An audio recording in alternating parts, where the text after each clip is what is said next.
khawatirkan kenapa sebagian para penceramah kurang dalam ngajak sedekahnya, kurang agresif ngajak sedekahnya, karena boleh jadi kitanya masih kurang sedekah ini.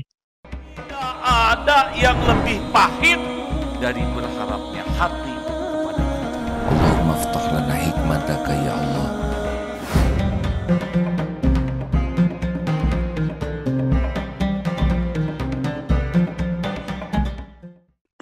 Di waktu yang ini Ustadz, luang ini suka membuka YouTube tentang bagaimana orang-orang di luar negeri yang belum mengenal Islam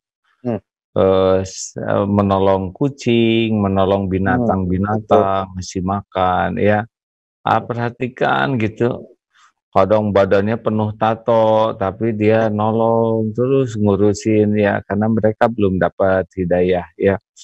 Terus yang senang nolong orang-orang jompo, ada yang sibuk mengumpulkan bahan makanan, kemudian dia sengaja berbagi. Ya, saya lihat juga bagaimana orang Islam di Amerika itu sampai sehari itu 500 porsi memberi makan supaya orang-orang homeless itu merasa senang. Nah, hal-hal seperti ini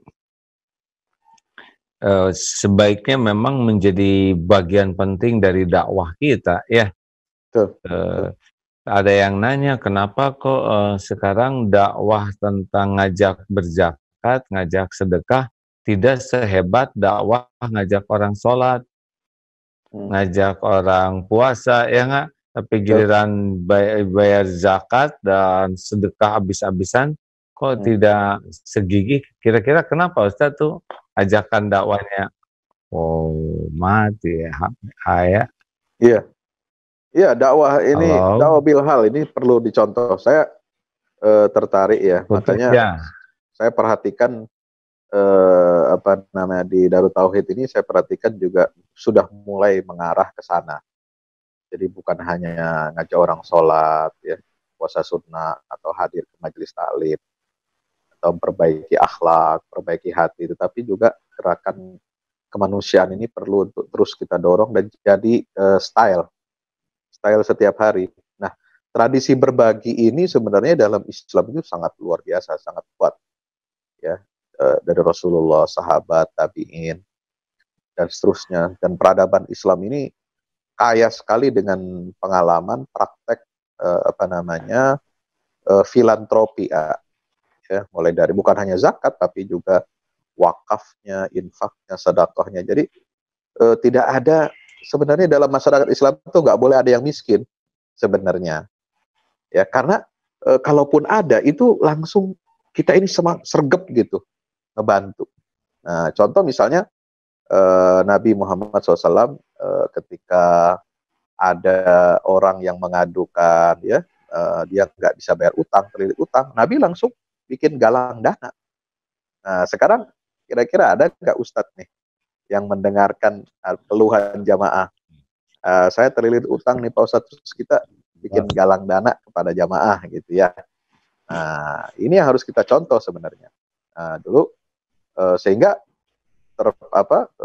hutang-hutang orang tersebut lalu bisa dibayar, ya.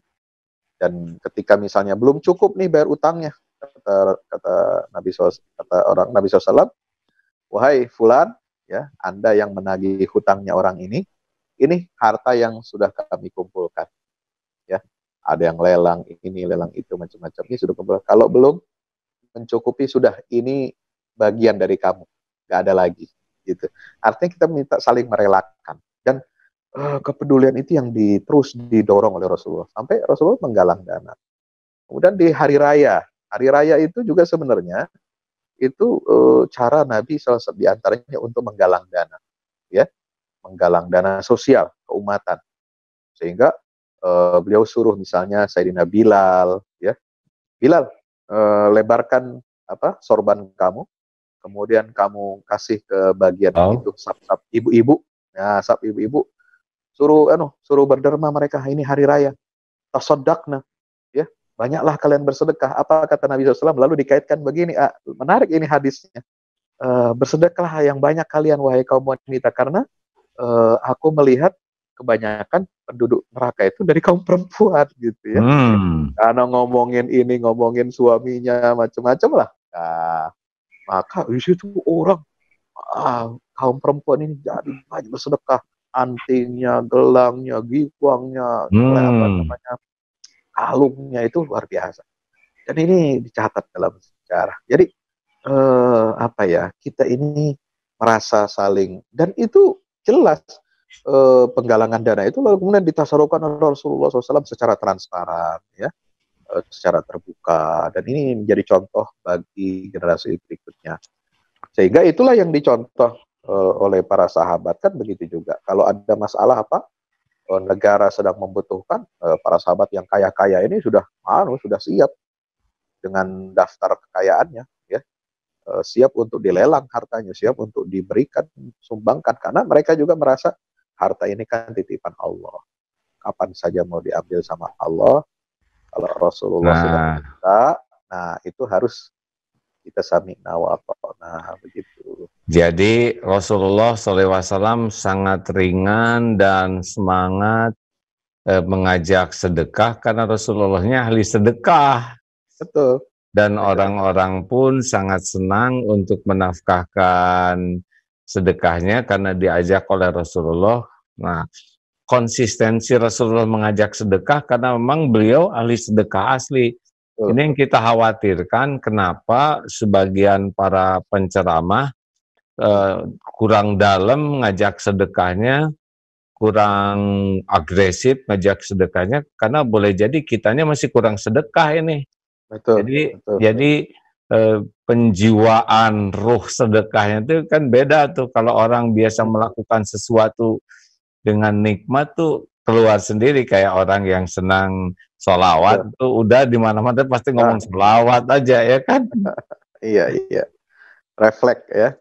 Iya, nah ya jadi hati-hati nih kita nih yang rada jarang nyebut sedekah, yang jarang ada kemungkinan biasanya materi tentang sedekah dan zakat juga jarang disinggung ya, karena mungkin jarang, karena khawatirnya takut kabur maktan indallah. La haula wala quwata illa billah. Tapi dalam situasi saat ini, Ustaz, ya, dalam situasi Allah takdirkan banyak saudara kita yang dalam kesulitan, harusnya nih para ustadz, ulama tuh ya memang mungkin juga dalam kesulitan sekarang ya. Tapi yang bagus saya kira amalan yang paling harus digencarkan oleh majelis ulama juga para ustadz adalah ini nih, sangat serius melihat kiri kanan kita yang lapar. Jangan sampai kita merasa enak makan sendiri pada saat yang sama tetangga kita ada yang kelaparan, dan harus ada rasa pedih di hati kita.